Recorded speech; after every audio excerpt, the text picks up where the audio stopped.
The 2023 tax brackets. Oh man, does it get any more exciting? Of course not. This is the best. Tax code. I love you.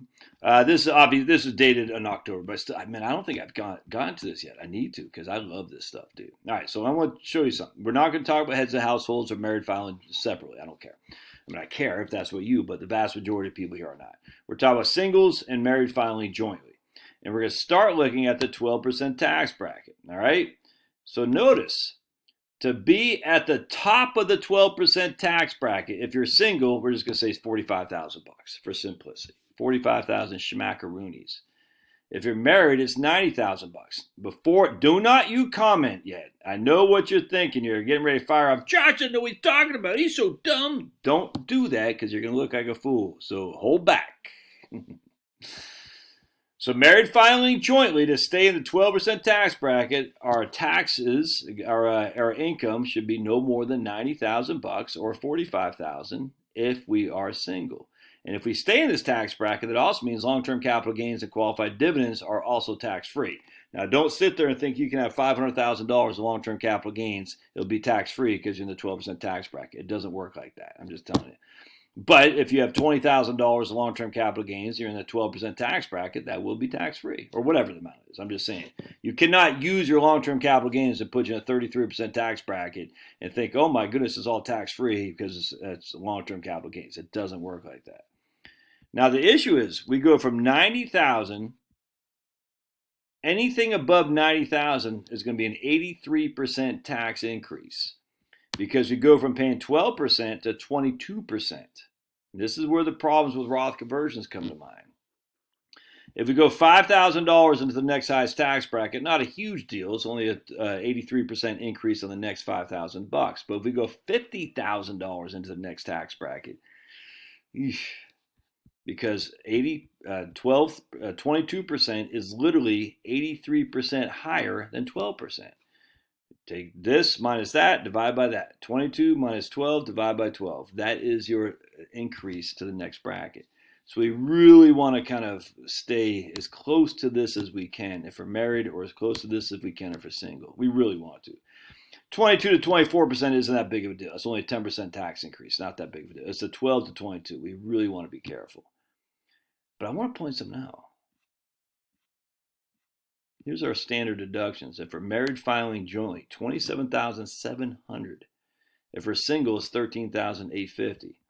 So what you do is you take your trusty calculator, you add $90,000 plus $27,700. All right.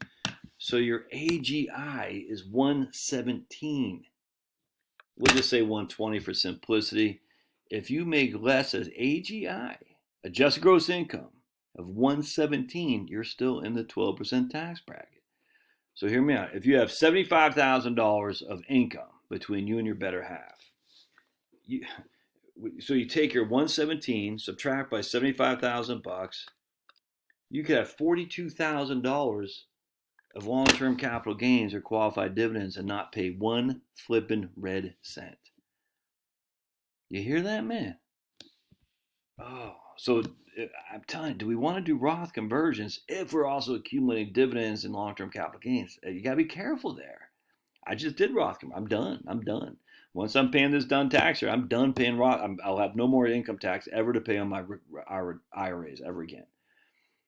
Right? Now, I will not be able to qualify for long-term capital gains or qualified dividends this year. Why? Because I make too much money. But if in the future, I hope I do. Live off Social Security, Roth IRAs, long-term capital gains and dividends, you're not going to pay any tax, dudes. So look, you got 89,000, 45,000, 90,000 plus your standard deductions. And if you're older, you get a higher standard deduction. They got the ones if you're older here. Hold on a second. Let me find it.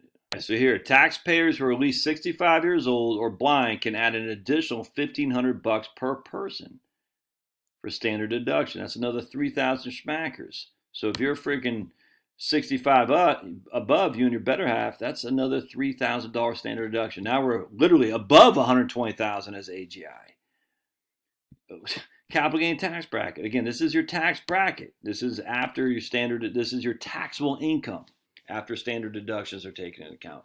$90,000. Again, 120 essentially to be tax-free for long-term capital gain to qualified dividends. I'm not sure they got qualified dividends in here. I thought I saw that. Did they not? Earned income tax credit. Yeah, maybe they didn't. Okay. Anyway, so let's keep going down here. Check this out. I just want to. Everyone gets all wrapped up around the standard annual exclusion for gifts. If you want to write me a check for $500,000 today, and I encourage you to do so, it's going to be tax free, dude. Now, the first $17,000 that you write, you don't even have to fill a 709. Yeah, 709. That's a tax return, gift tax return. You don't have to fill it out. Anything above that, you got to fill it out. But it's going to be tax free because you have your lifetime exclusion on top of your annual exclusion. All right. So just as an FYI, you get lots of opportunity to give money away without even worrying about the tax code. It's tax free, dude. It's tax free to you.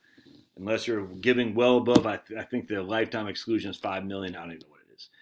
And it's tax free to your heirs as well. Your heirs don't pay, or the person you're giving the money to will not pay income tax on the gift either. All right. Love your thoughts. I love tax code. Tax code is incredibly important. Being ignorant is no excuse. That's a fact, Jack. Let me know what you're thinking. Thanks. See ya. Pablo says bye-bye. There he is. Oh. Hi, Pablo.